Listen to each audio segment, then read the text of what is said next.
ফের তৃণমূল কংগ্রেসের মধ্যে দলীয় কোন্দল সামনে এলো। তৃণমূল কংগ্রেসের রাজ্য সভাপতি সুব্রত বক্সী দলীয় কর্মসূচিতে যোগ দিতে উত্তর ২৪ পরগনা জেলার শ্যামনগরে হাজির ছিলেন, অথচ সংশ্লিষ্ট এলাকার তৃণমূল কংগ্রেস বিধায়ক সোমনাথ শ্যাম সেখানে অনুপস্থিত ছিলেন। এই প্রসঙ্গে সোমনাথ শ্যাম জানিয়েছেন তিনি সেই কর্মসূচিতে আমন্ত্রণ পাননি।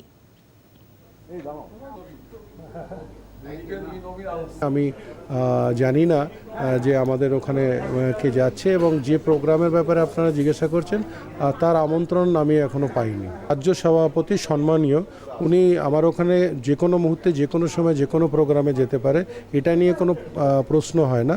আর আমি আমন্ত্রিত নাই হতে পারি, কিন্তু তার জন্য তো অন্য কোনো কথা উঠতে পারে না।